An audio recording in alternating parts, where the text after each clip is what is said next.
Meredith?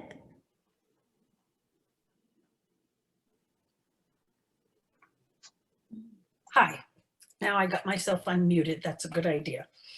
Can you hear me? Yes. Good, okay.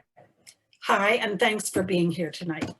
My name is Meredith Eachus Armstrong, and I'm a fiber artist who's delighted to be included in this show.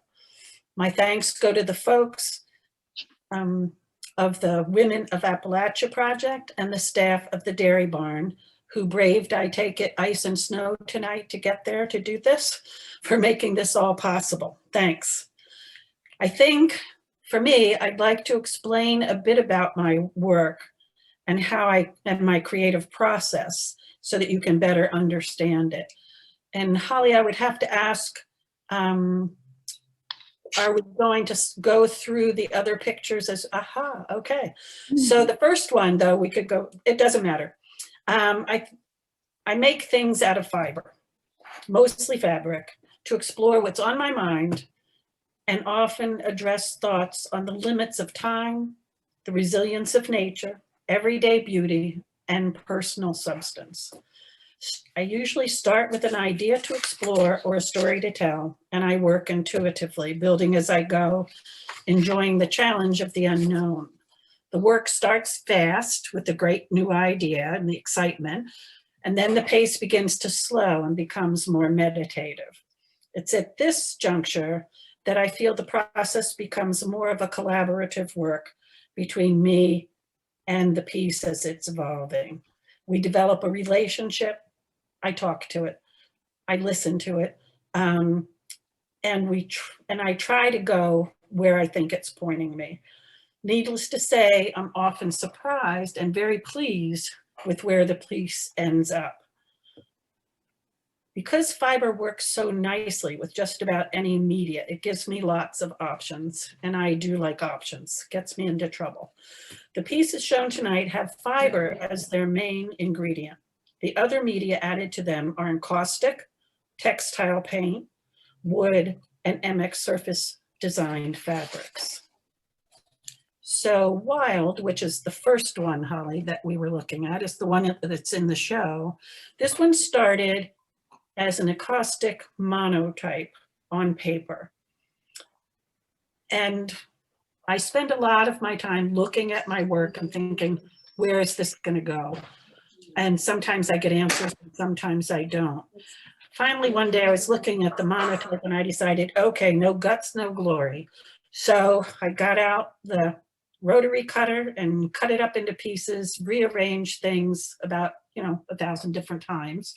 And then I started cutting, then I started rearranging until I got it to where I could see a creature maybe experiencing a dinner down there in the right-hand corner, maybe not. Other people see other things, and it's, what you make of it. But that one basically started with an encaustic monotype. The next one, which is Sail Away, a thinkatorium, that began with a fascination. A friend of mine had created what he called his thinkatorium. He ended up creating 5 before he died. And each one was for a different thing. One was for painting, one was for writing, one was for meditating. So I began to think, after he died, I wanted to do a tribute. And I thought, well, to honor Tom, I will make a thinkatorium. And I thought, great, I know exactly what I'm going to do. I'm going to make it just like his rickety steps going up to this building that sat up on top of something that looked out over his farm. And it just didn't work, and it didn't work. And finally, I listened to myself and said, you're supposed to listen to what your work is telling you to do. And each time it was coming up with something that looked like a boat. And I kept thinking, what is this all about? And then I realized my special place would be a boat on the water with nice, calm noises or soothing things. So I went ahead with that to honor my thinkatorium. Hesiod, which is the next piece. Yep. Hesiod started out with a drawing of the figure in a sketchbook. And then I decided to add it to a piece that was dyed with MX dyes. And I added, the figure kind of was really moving forward. And I made it out of my mother's, an old piece of suit fabric that she used to wear this suit a lot. And she was always moving, mother of six, you know, keep things on the move, whatever. But that was her attitude towards life, just keep right on going. But then I looked at the fabric and I noticed there's this big blue block over there, sort of blocking the way. And immediately took myself to my father-in-law's sheep farm, where he had monolithic rocks that he would often paint sayings on. And one of them was this one by Hesiod, that before the gates of excellence, the high gods have placed sweat. So I sort of see it as a conflict. I didn't realize that's where I was going at the time, a conflict between the let the good times roll attitude towards life versus the work, work, work, and sweat a bit more theory that kind of was my father-in-law's way of looking at things. And they're both just fine. And I think when they try and come together, you get a lot of those fireworks. But I think we all have to become a bit more understanding of the others. So my last piece that I was going to share tonight is the MP Cure. I live in central Pennsylvania, where there are the low Appalachian mountains around me. And we used to live on a big farm right on the back of Little Mountain. And I really loved that. But we moved into town when our daughter became school age. And now when I seek quiet and woods, I go to a preserve near us, the Montour Preserve.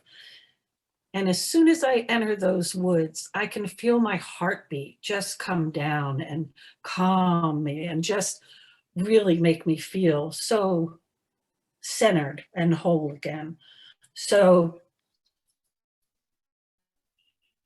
this one started with the figure, the sketch, or no, this one started after one of those walks in the woods. And when I got home, I was experimenting with a new toy I got of textile paint. And I was trying to see how to move it around on a canvas, because I up until then, I'd been working with MX dyes, and the textile paint is a different viscosity and it moves differently and it adheres differently. And so I was moving it around. And then I realized I was doing what I'd just been doing. I was communing with the trees. So anyway, that's where that one went. So most of my current work is changing a bit. It's still created improvisationally, but it seems to be looking more at the limits of time. Aging is a great thing, right? And it's becoming a bit more abstract. So I hope to be here again one day. This is a fun thing. I'm really honored to be a part of it. And I'd like again to thank you all for bringing this to fruition. And I hope that the next time we can see it in person. Thank you. Thank you. Karen?